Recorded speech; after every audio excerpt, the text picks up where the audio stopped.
In today's video, I'm going to be sharing with you exactly how I scaled my coaching business to over $2 million in under 5 years without burning out.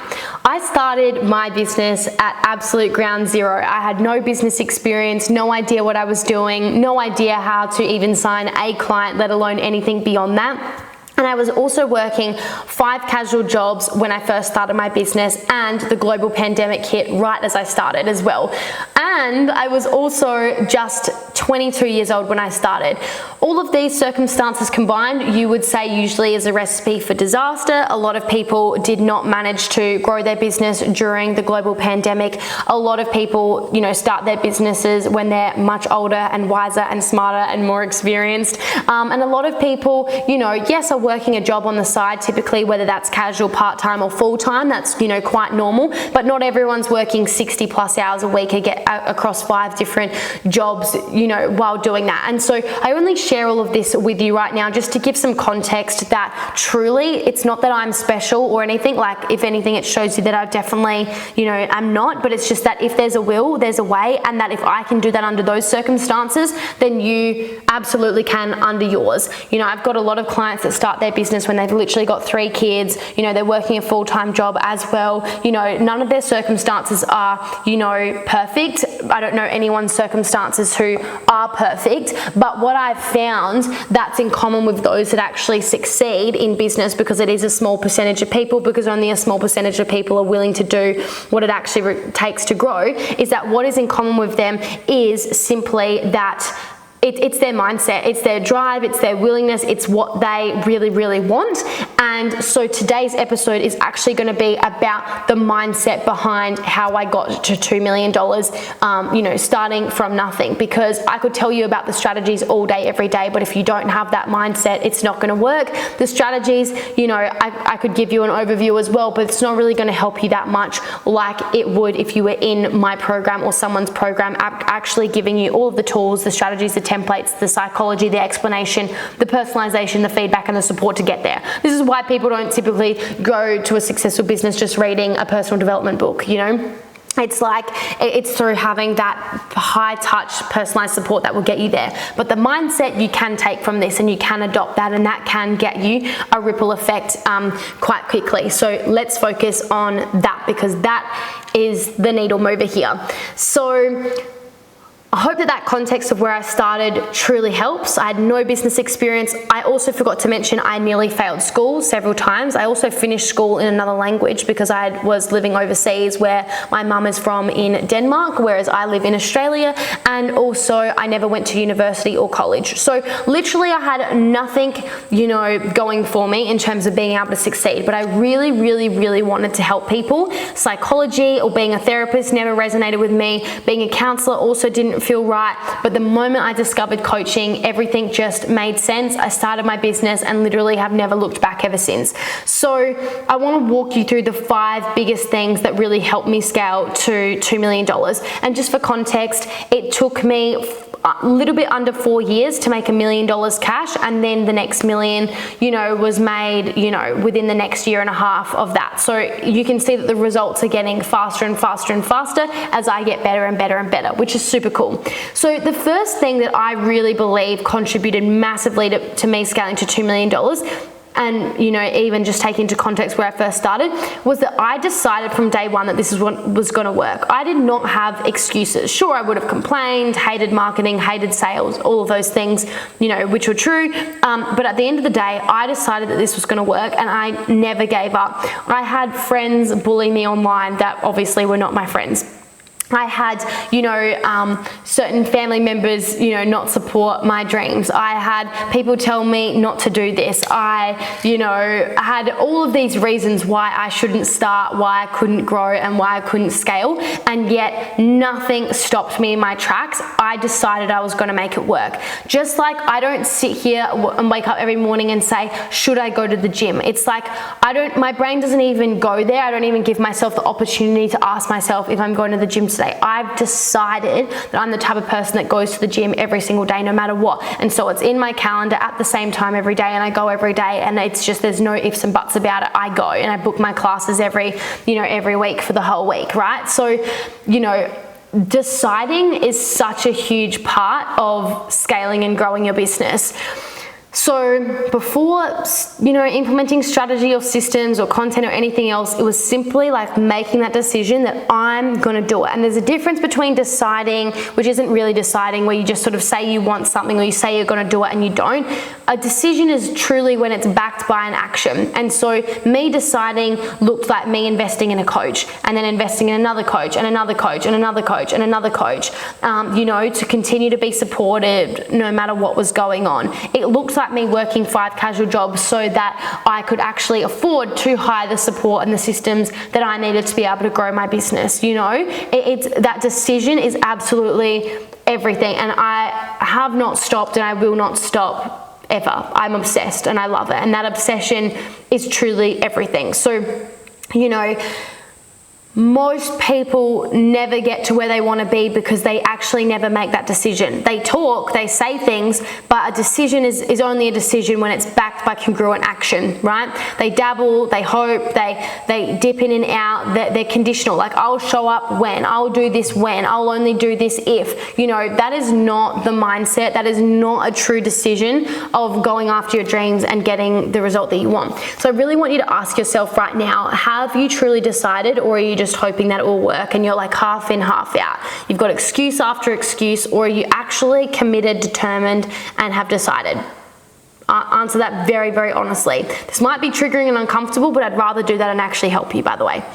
Number 2 is that I took relentless, imperfect action. So I'm not gonna be the type of person that you'll ever hear saying, excuses to why I can't show up and why I can't do X, Y, Z. Of course, take the nuances here. Of course, there are little seasons or situations where, yes, we might do that, of course. But for the most part, I take absolute relentless, imperfect action. I do not wait for things to be perfect. I do not wait for things to be fully set up. I do not wait for the right time. I do not wait for X, Y, Z thing to happen before I do it. I do it messy. I do it the best I can, and then I iterate and improve for next time. Like, I promote things I haven't even created. I sell things I haven't even made. I do those things because that imperfect action of just putting myself out there versus like spending all day in Canva, perfecting things, thinking about things, wanting things, and not actually doing it doesn't help anyone. It just doesn't help anyone at all.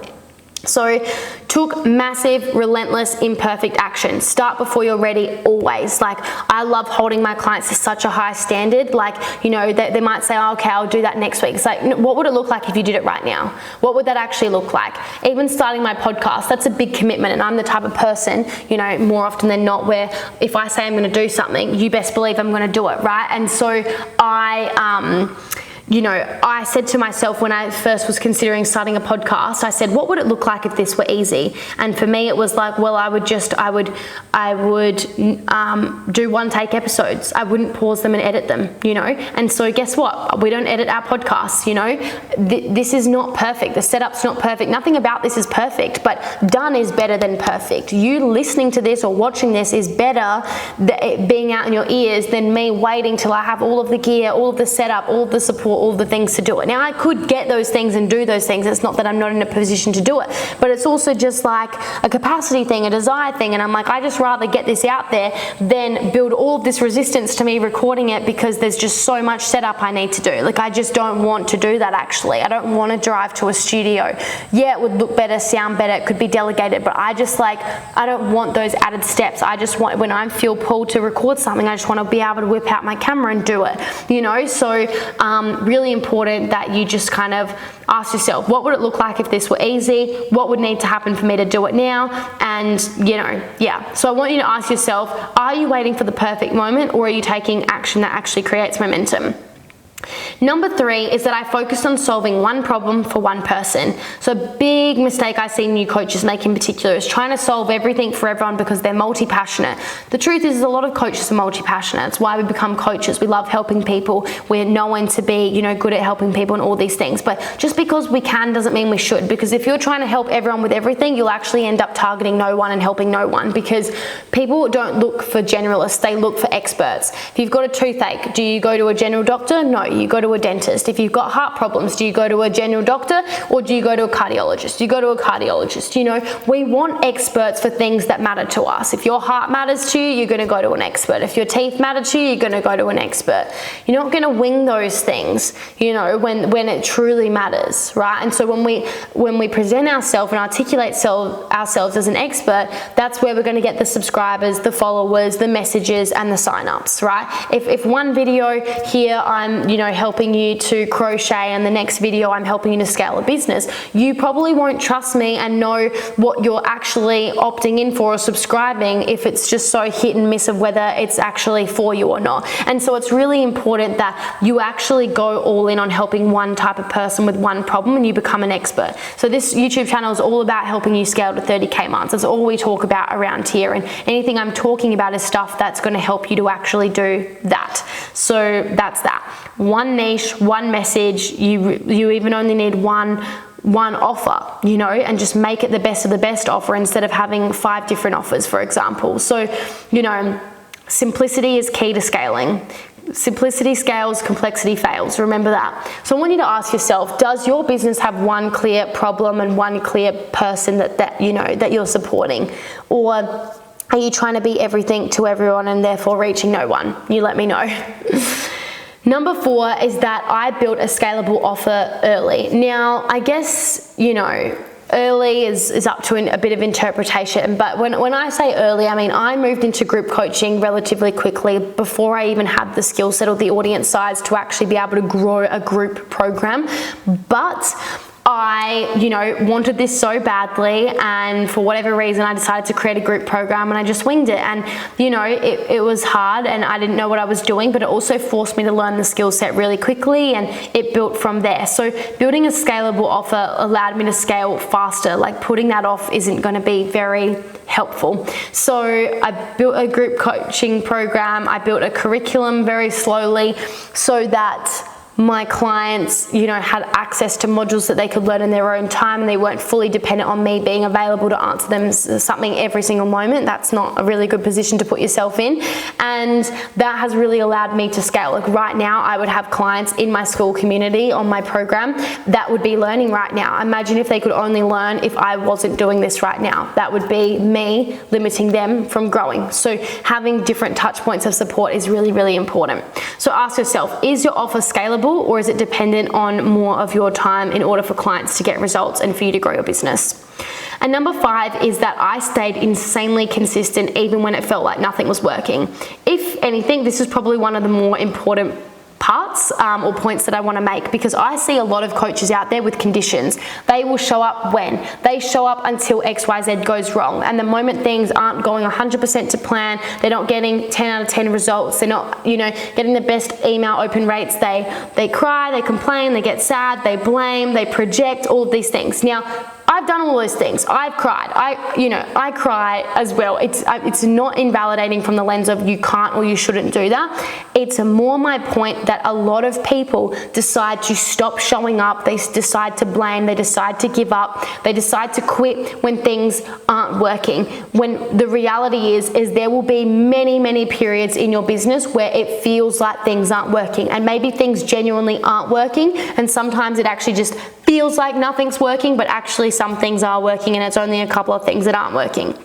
You know, and so it's important though that during that time you show up even more so. If I only showed up when I felt great and when things were great, I would not be here talking to you today with the business that I have today, because it has required that I show up in all seasons of life and in all seasons of business. So it's okay to be upset. It's okay to be frustrated. We all project at times and say things we probably don't mean. And the way to move out of that and move forwards, reach your goals, and get things actually working again is self-responsibility, self-leadership, self-trust, taking massive action, and being kind to yourself and others. These things are really, really important. So now when things aren't working in my business, I actually just lean in for more support. I do the very best I can to be really kind to myself. I'm not always perfect at this. I've definitely beaten myself up before if all of a sudden I'm having a lot of people say no on sales calls, and I'll get upset or I'll get frustrated. Like, I'm human, so I'm not saying it's not valid or okay to do these things, but if we stay in that energy, you know, whenever I've stayed there for too long, it's done no good for no one. Not for me, not for my team, not for anyone that crosses my path. And so it's very important that I do what I can to re-regulate myself, ground myself, you know, remind myself of the truths here, lean into support, and take aligned action to change things. Even just the other week, I felt like, you know, I was really upset, you know, feel like we had put a lot of money behind a launch. It didn't go as well as I wanted to. I got pretty upset. I think also the time of month didn't help.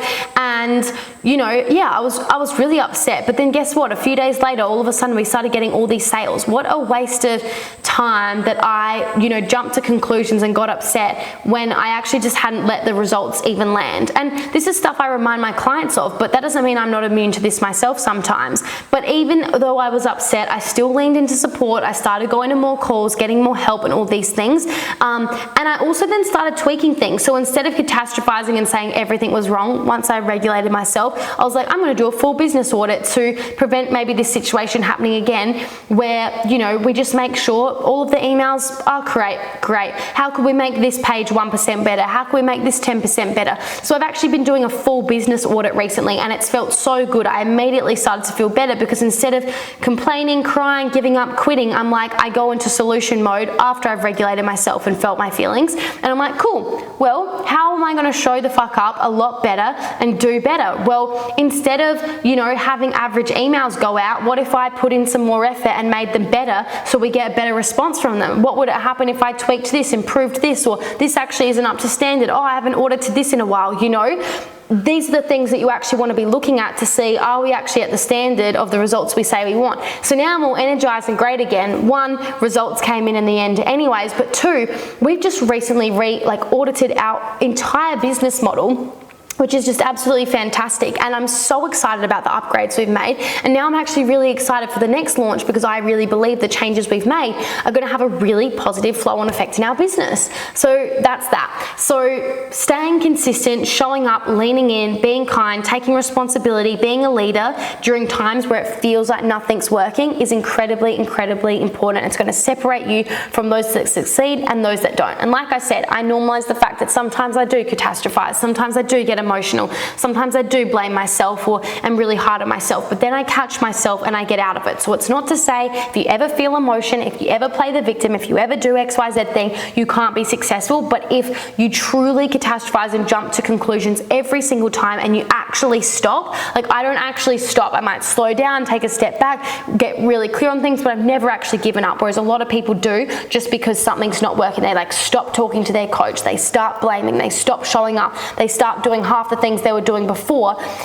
That's not the energy that's actually going to get the results. The result is never to then like do less, step back, not lean into support. You actually want to do more of that. You just want to do it better and you want to regulate yourself in the process. Hopefully that makes sense. So just to summarize today's episode around how I built my coaching business to over $2 million, you know, from nothing, these are the 5 mindset things that really, really supported me. Number 1 was actually deciding that I was going to make this work. Really, really important. Number 2, I've taken relentless, imperfect action every step of the way.